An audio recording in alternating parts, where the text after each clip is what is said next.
Hey, everybody. It is Monday, November 25th. You're listening to the Mo News Podcast. I'm Moshe Wanunu. And I'm Jill Wagner. This is the place where we bring you just the facts. And we read all the news and read between the lines so you don't have to today from two different time zones. That's right, Moshe. You are in Colorado. Yes, I am speaking at the State Government Affairs Council. It is a meeting of state legislators as well as lobbyists who are looking for perspective on the news, on trust in the news, how people are getting their news. And so we're talking especially local news, but also just overall trend lines. But it is exciting to be here. We love Colorado. Alex, my wife, has actually joined me for the trip. This is actually her first trip away from Olivia after 14 months. That's big. How many nights are you going to be there for? 2 nights, 3 days, but still an important break. And there's a lot of fun things out here. Colorado Springs, the home of the U.S. Air Force Academy, the home of the U.S. Olympic Committee, and just a lot of natural wonders. And more than anything, I hope that Alex and you also get some sleep. Enjoy it. Sleeping in. We'll try our best. All right, let's get to the headlines. Donald Trump dropped an avalanche of new cabinet nominations late Friday, filling his administration at a record-setting pace. So this includes the much-anticipated Treasury Secretary, Scott Bessent.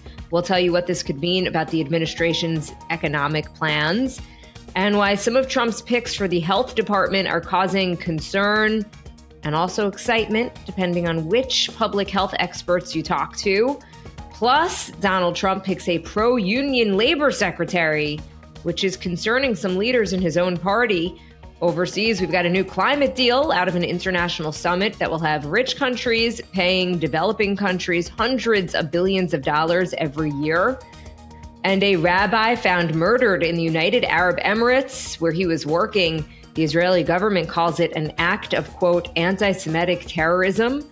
And then a look at the upcoming congestion pricing plan in New York City, costing drivers $9 to enter the heart of Manhattan starting in January. Jill will be taking the train, everybody. I prefer the train anyway. That's their goal. Plus, Americans will soon be able to file their taxes for free through a mobile app. We don't know how soon. This is part of the Vivek Ramaswamy, Elon Musk, DOGE department. And an update on how Wicked did at the box office this weekend. Plus, Moshe is on this day in history. Jill will tell you about the longest running play in world history. It debuted on this day. Do you have any guesses? You would earn huge points if somehow you guess this. I've got nothing. All right. Titanic, the play? I don't really know.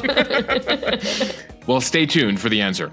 All right, to the news here on Friday evening. After most people had checked out for the weekend, Donald Trump dropped a flurry of new cabinet announcements. We're talking 9 major picks in just over an hour. He filled all of his secretary seats and most of his cabinet in a record 3 weeks. We're going to talk through some of the big picture here, what his picks tell us about the incoming administration's agenda and who is facing a difficult path for Senate confirmation. But first, let's go through some of those picks from Friday and talk about the individual agencies taking shape. Let's start with the Treasury. Trump announced the highly anticipated pick for Treasury Secretary Scott Bessent, a Wall Street investor who has been friendly with the Trump family and J.D. Vance for years. Bessent is seen as a highly qualified pick and someone who has proudly supported and fundraised for Trump. But here's where there's maybe some controversy. It comes after years working for the billionaire Democratic mega donor George Soros. Moshe, which is kind of like a bad word in Republican circles. A bad word, pure evil as far as Republicans are concerned. And, you know, he's a boogeyman. George Soros funded this. George Soros funded that. But they've drawn a delineation here between Bessent and Soros. Yes, I was trying to be kind of polite, but it's correct. If you've caught a political ad sometime in the past 20 years, George Soros' name typically comes up in a Republican ad. The progressive prosecutors that George Soros has appointed. Who want to end America as we know it. Bessent will be responsible for implementing Trump's economic agenda, which includes tax cuts and sweeping tariffs. Yeah, we should note on the Soros thing that for Trump, it's not necessarily a bad thing that he worked for Soros. Trump is impressed by people who have made tons of money, who have become billionaires. So the fact that Bessent was effectively the person in charge of a lot of Soros's investment strategy is impressive to Trump. And we should note that Bessent politically didn't agree with a lot of Soros's political agenda.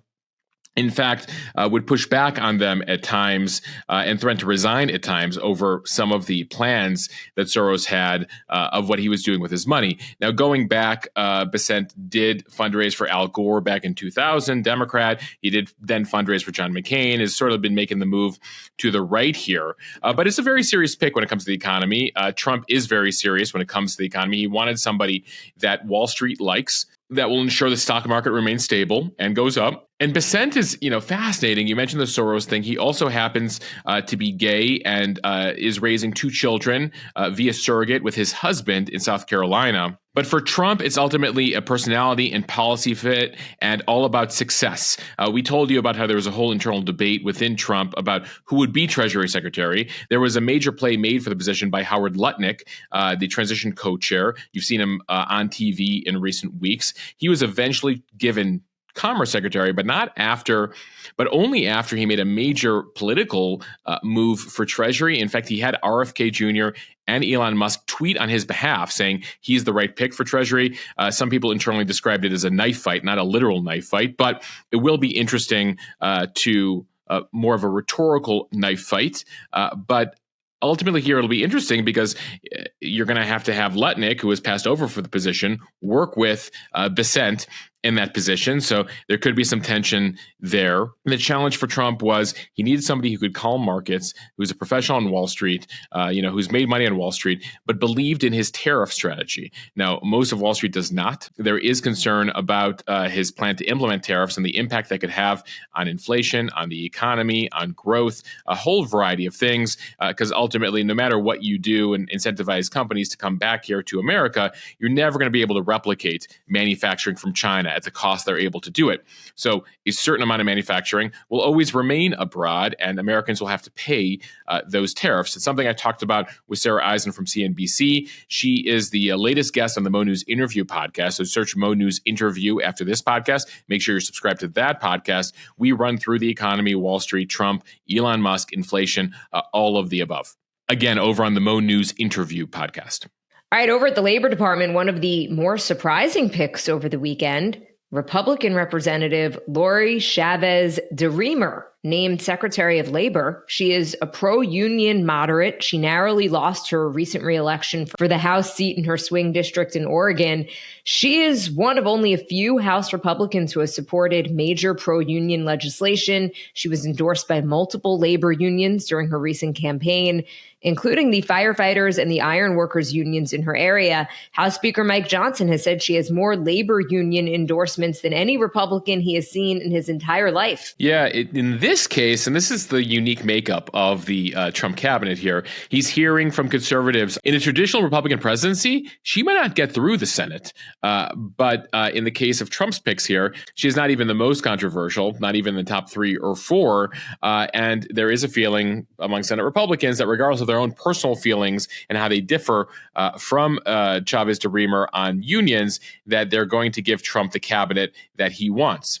Now, you might remember some of our conversations in the lead up and the aftermath of the election, the major gains Trump has made among working class voters, among union workers. A CNN exit poll showed that 45% of households with a union member voted for Trump this go around. That is up significantly from recent elections as far as Republicans are concerned. Remember, Trump has talked about ending taxes on tips and overtime. And his tariff proposals have a lot of support among union workers who see jobs coming back to America potentially with those plans. And there's a lot of labor laws on the line here. The Biden administration has strengthened rules when it comes to minimum wage enforcement, overtime pay, worker safety. A number of those rules traditional Republicans are looking to cut back on to help industry and business leaders. So how that plays out is going to be fascinating to watch. Okay, now to all things health. We learned a number of picks who will be joining Robert F. Kennedy Jr., who was tapped to lead the Health and Human Services Department. Trump chose Dr. Marty Makary to lead the FDA. Makary is a surgeon and author who gained prominence on Fox News for opposing COVID vaccine mandates and other health measures during the pandemic.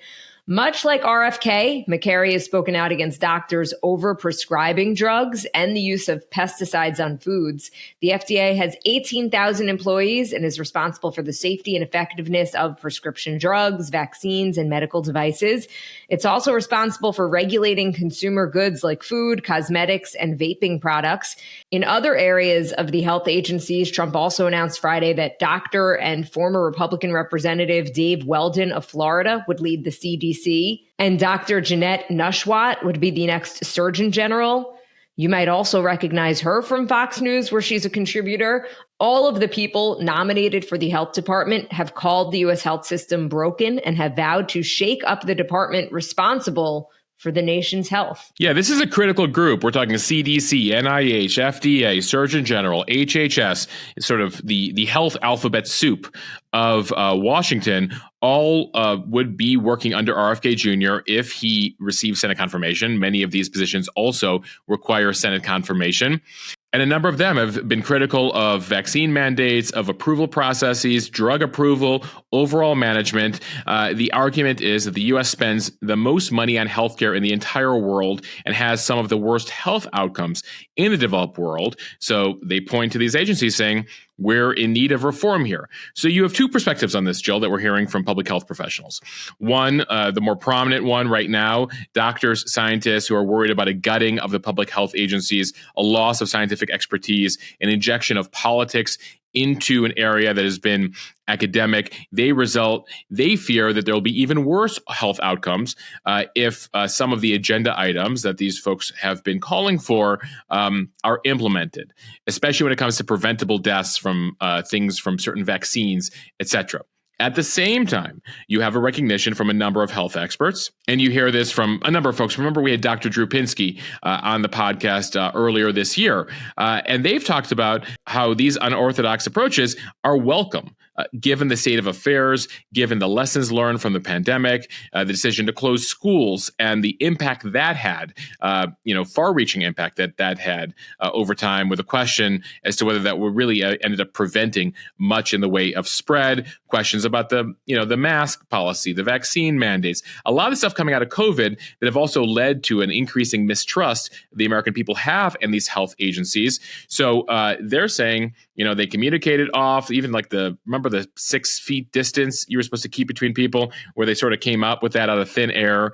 And so the point is, change is needed. These agencies move slow. We've been talking about listeria outbreaks. We've talked about the issues that they had with baby formula, and the closure of certain plants.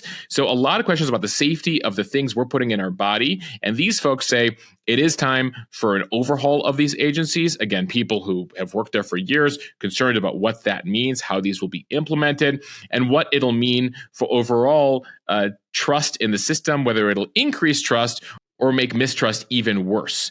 The 6 feet rule, Moshe. I guess 5 feet, not enough. 7 feet was too much, too many. I think they'll tell you that, they were moving so quickly, in this once in a century pandemic, and they came up with some stuff that in retrospect wasn't effective at all, and has now led to questions about how are they coming up with this stuff? And are we prepared for the next one of these? And how will those decisions be made? Now, they were dealing with a crisis, and so there will be mistakes in a crisis, right? But ultimately, have the right lessons been learned? Have the people who, potentially made errors in judgment, are they, still doing what they're doing? Do they need to be rethinking these things? And I think what you see here with the health team, again, a concern that change is needed, but these might not be the right people with the right policies for the change. And at the same time, some people saying, well, we got to do something here in America, so let's let this group have at it.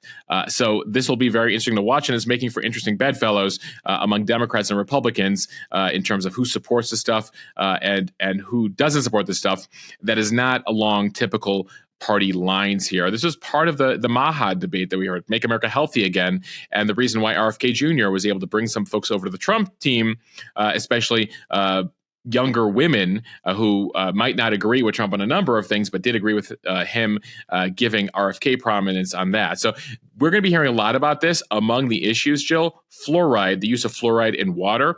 RFK Jr. has said recently, and we talked about this on the pod recently, that he's going to advise water districts to stop adding fluoride to the water, something that's been a policy going back decades to sort of the post-World War II era. The positive has been that we have prevented billions of dollars a year in dental care issues, that it has prevented cavities and been good in terms of dental health.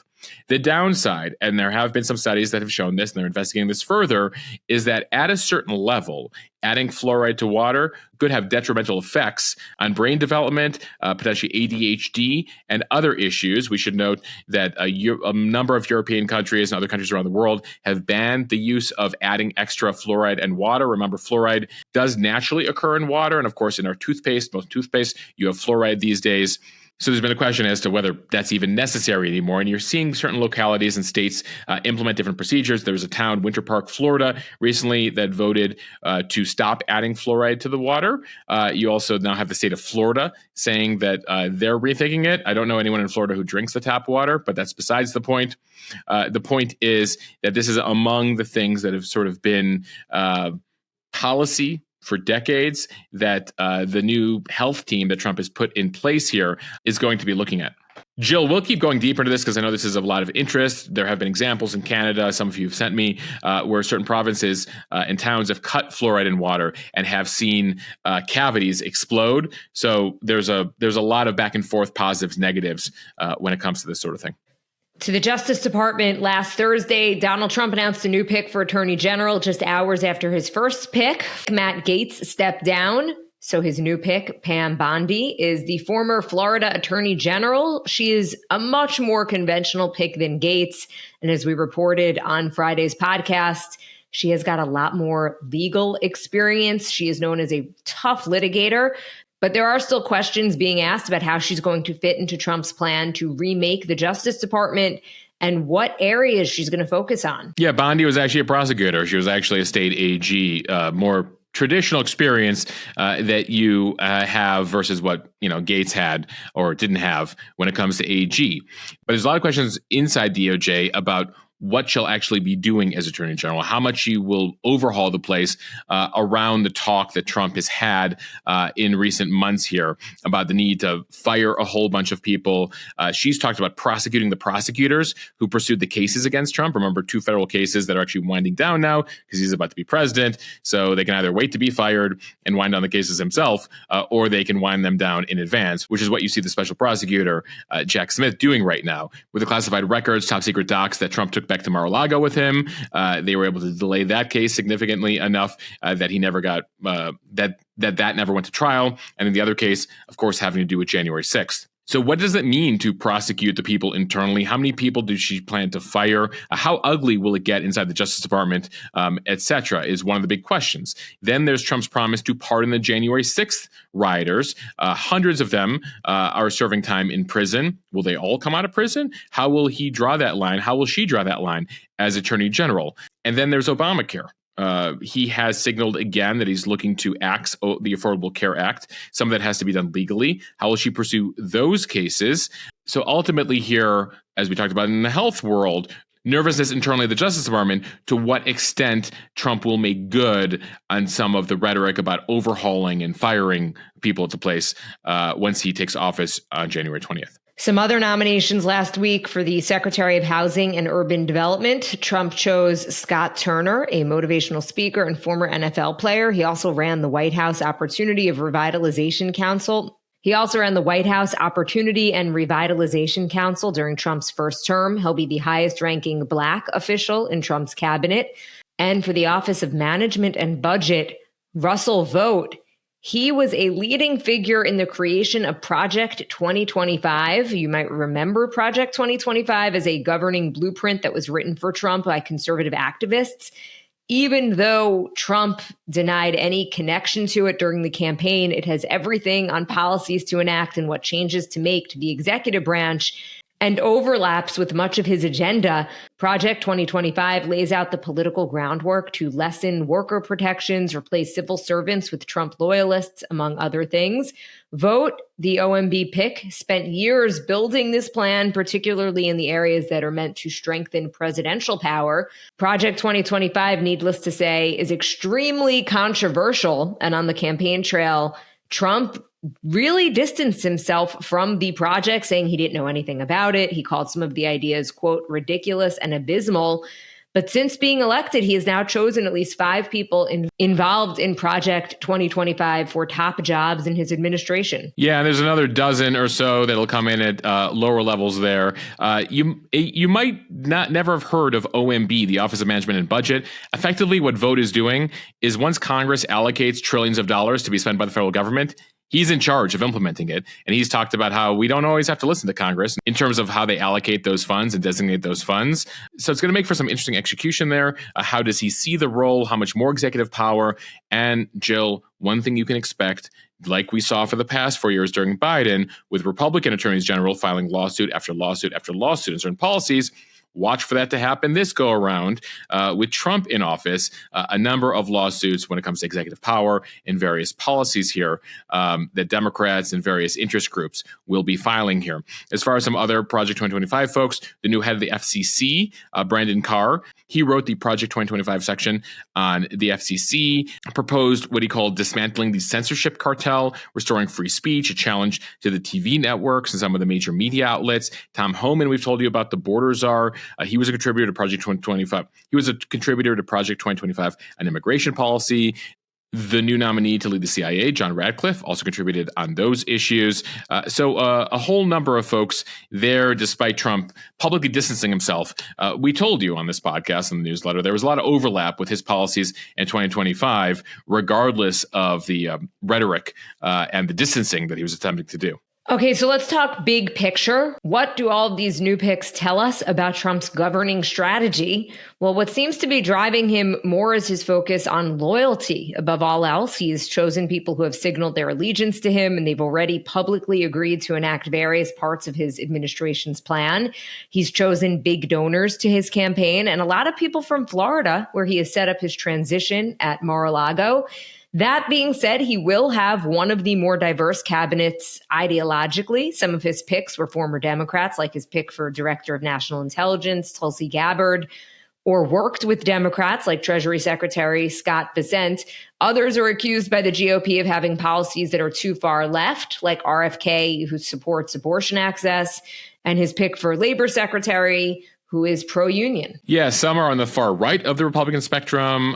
Some come from a completely new mold. I mean, it speaks to Trump ideologically, who's sort of all over the place ideologically, right? He marches to the beat of his own drummer. And it's one of the reasons that he was able to blow up the traditional Republican Party and actually expand the party in certain ways. So the underlying thing here is loyalty to his agenda. He feels that he went with traditional Washington the first time around from 2017 to 2021.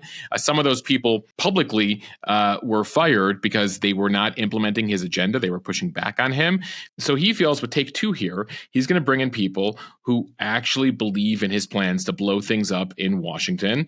And so that's what you're seeing here for Trump 2.0. And so you're getting a very ideologically diverse, but one thing they all have in common is they're pretty critical of how their departments and agencies have been functioning, and they're coming in to change things for the boss. All right, time for the speed read from CNN. Over the weekend, most of the world's countries agreed to a new climate deal after more than 2 weeks of really bitter negotiations and political boycotts at the COP29 conference. The agreement includes a promise from wealthy countries to provide $300 billion every year by 2035, given to poorer countries most affected by natural disasters and climate crises due to warming temperatures.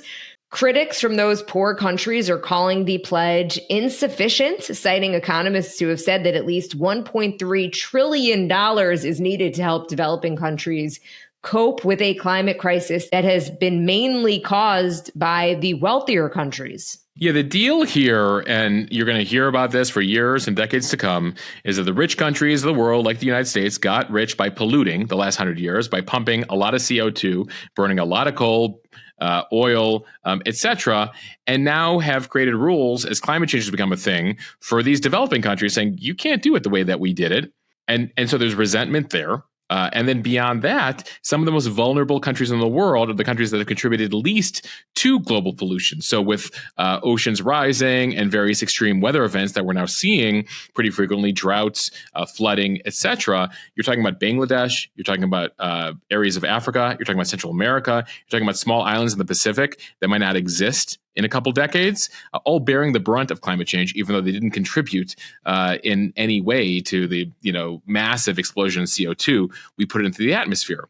So they're saying, listen, rich countries that got rich off of this, you need to pay us to help us transition, to help us develop in alternative ways, and potentially help us relocate. You're seeing that with some of the Pacific Islands, some of these countries that, again, might not exist in a few decades, and you're going to have more and more what they're calling climate refugees due to changing climate and the fact that there's going to be certain areas of the world that are going to become unlivable. Certain parts of the Middle East now where the highs go into the 130-degree range and could go even higher in the decades to come.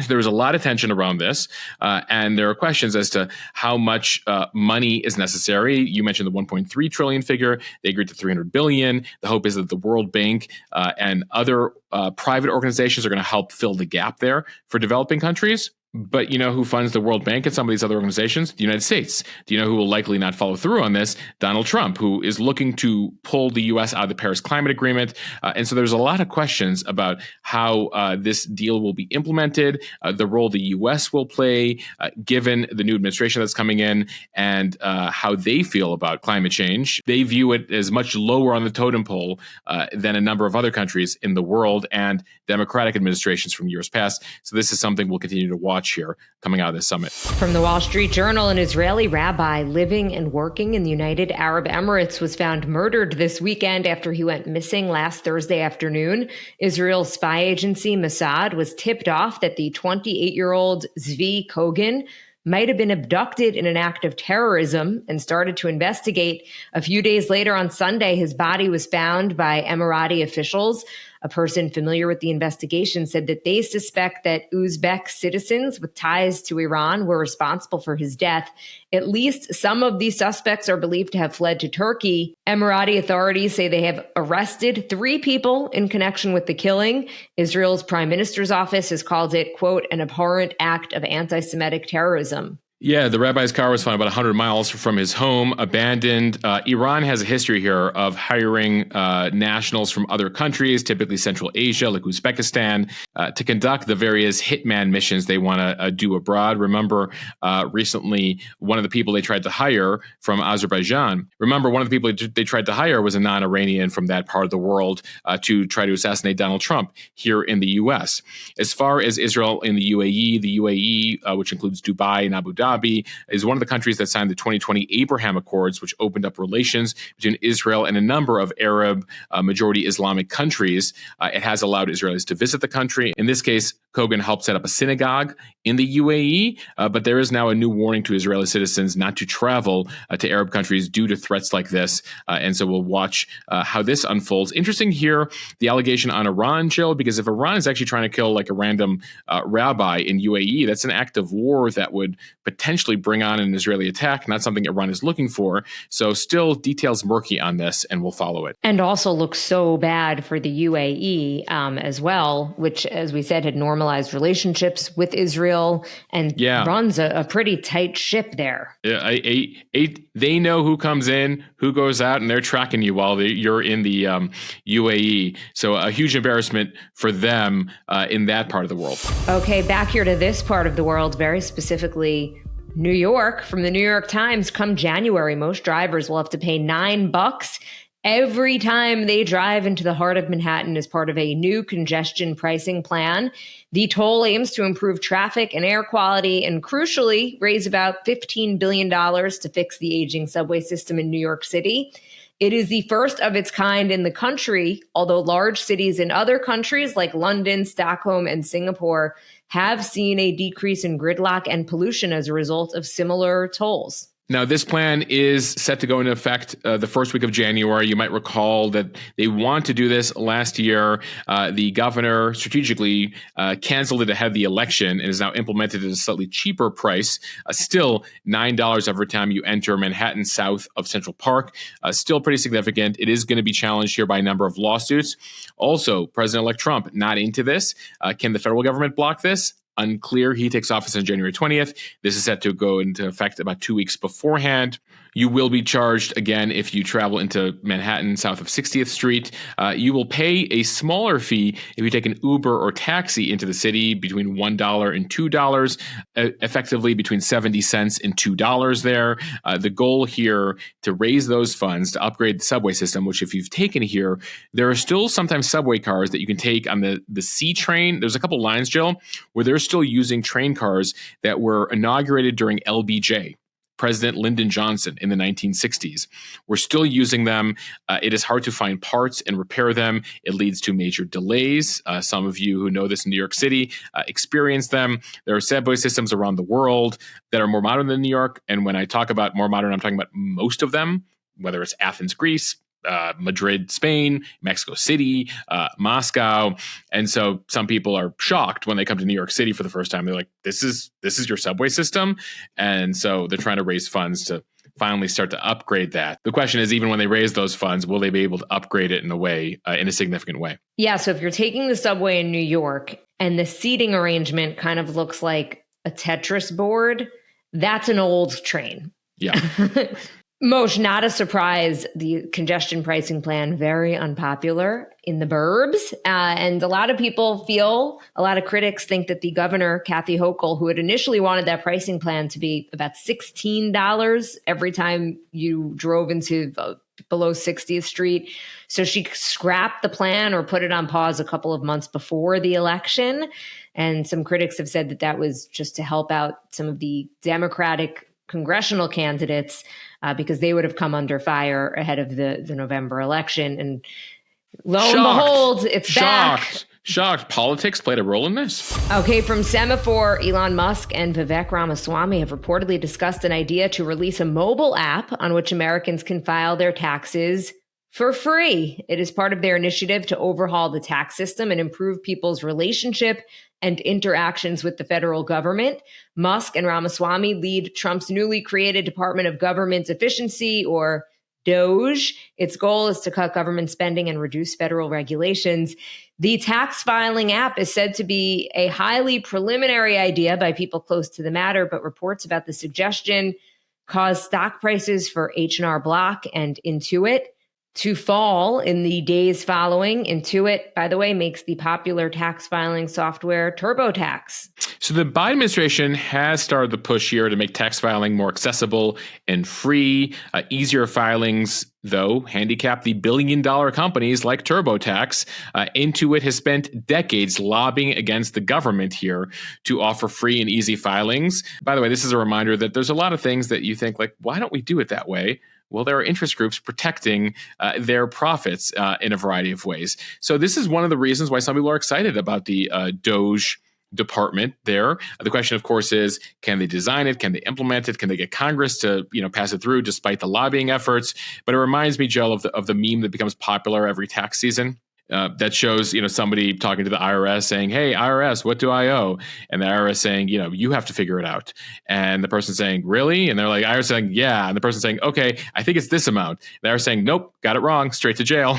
It is a strange system that Americans are in charge of figuring out how much they owe in taxes. Yeah, as opposed to just getting a simple bill from the government. But it's one that has been propped up by these industries, and it appears. And it appears here there are both Democrats and Republicans that agree enough is enough here. But I've heard from some of you in the Mo News community from abroad who come to America. You're like, how did you guys come up with this system? Why don't you just tell me the name of the movie you want to say? Seinfeld reference for Jill. Yes. That's effectively the IRS is the Kramer movie phone episode. We'll see. I actually think this would be really nice. I would really like to just know from the government what I owe, as opposed to calculating it and then them saying, "No, we calculated it. We just won't tell you what it is, and you got it wrong." What do you think it is? What do you think it is? Nope, wrong, wrong. You owe us a fine now. Okay, from NBC News, millions of people around the world rushed to theaters this weekend to see two of the most highly anticipated movies of the year. Wicked and Gladiator 2. Both were released over the weekend and have been lumped together as Glicked. Well, Wicked. I guess Glicked is there's a lot of attempts to make Barbenheimer happen again. Stop trying to make fetch happen, okay, people? it's Barbie, Oppenheimer became Barbenheimer. They're like Wicked, Gladiator. How about Glicked? So the bad news for Glicked is that it did not bring in the same amount of dollars that Barbenheimer did, but it was a huge box office success nonetheless. In North America, Wicked brought in an estimated $114 million, and Gladiator 2 an estimated $55 million. Not as high as projected, but still a pretty big win for movie theaters that have still seen waning attendance since the pandemic. Wickiator? No. See, none of them really work. I mean, I get Glicked, but I'm focused on that. Jill, I was planning to see it over the weekend. I did not see it, but we are hoping to get there. By the way, word to the wise, Wicked is a two-parter, meaning when you go see it, note that the sequel, basically the second half of it, comes out next November. So you're seeing part one of part two there. Just note. And Jill, they do think that Gladiator 2 will do really well abroad. I mean, they're probably both going to make $1 billion as films, just not at the pace that we saw Barbie do it. And Moshe, a little correction on my end. I thought that Moana 2, which comes out this week, was going to be available on Disney Plus, where I plan to comfortably stream it with my daughter. But it turns out it is going to be released in the theaters to begin with, and then eventually make its way to Disney Plus. Yeah, you got to keep your local theater still operating there, and that's the huge hope here. Is that between Wicked, Gladiator 2, Moana 2, some of these films will help boost theater revenues, which have been suffering for years. Had that boost around Barbie and Oppenheimer, and are hoping to remake the magic this go around. All right, and finally here, we end with On This Day in History, the answer to the clue. In 1952, On This Day in History, The Mousetrap, a murder mystery play written by Agatha Christie, opened in London. It is the longest-running play in the world and has been performed nearly 30,000 times. Now, there was a slight break during COVID, but we don't count it. The Mousetrap started in 52. You can still catch it in London. Moshe, I misunderstood or just kind of blanked during your tease. I thought that you meant the longest play, like in duration, that had the total runtime, which is why I said Titanic the play. Oh, now I get I didn't understand what now I totally get it. I was like, why would they have to play about Titanic in the 1950s? It's been a long weekend. I got you. On this day in 1963, President John F. Kennedy was buried at Arlington National Cemetery. You might know those iconic photos of young JFK Jr. saluting his father as his body is being carried to Arlington Cemetery. More than 1 million people lined the route 3 days after his assassination. One of those stories from the 90s, many of us remember, Elian Gonzalez, the 5-year-old Cuban boy, on this day in 1999, was rescued by a pair of sport fishermen off the coast of Florida. It set off an international custody battle between his relatives in Florida and his father in Cuba, eventually the U.S. government intervening to return young Elian Gonzalez to Cuba, then run by Fidel Castro. A huge controversial event there. And we end with a bit of pop culture and movie history here on this day in 1992. In her debut film, Whitney Houston plays a pop diva in The Bodyguard, including her version of the hit. We've talked about this on previous On This Days in History, I Will Always Love You. The film grossed $411 million back then, the second highest grossing film of the year back in 92.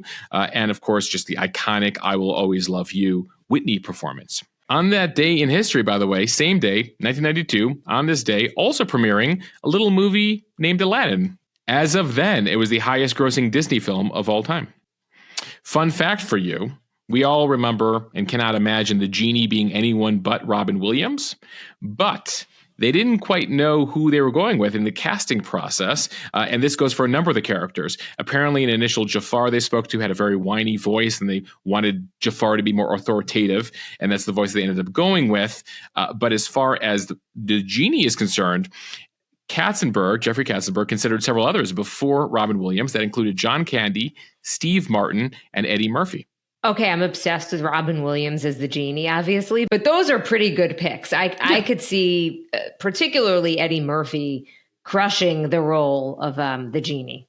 He would eventually, of course, get the donkey in Shrek. So you get a taste of Eddie Murphy's voice, at least in that film. And Jill, finally, in music history news, Big Willie style, Will Smith's album, breakout debut solo album, came out on this day in 1997. Well, speaking of Will Smith, he's actually the genie in the remake of Aladdin, which came out a few years ago. In Aladdin themed on this day in history. There you go. Or Will Smith themed, either one. All right, everybody. Thank you for listening to the Mo News podcast. If you like what you hear, please share this with your friends. It will help us grow. Follow us and subscribe so you don't miss an episode. Review us in the App Store. And thanks for hanging with us on this short week. Yes, you will have new episodes today, tomorrow, and Wednesday, and then we will be off for Thanksgiving Thursday and Friday. So we'll try to cram in as much news as we can get in these next 3 days.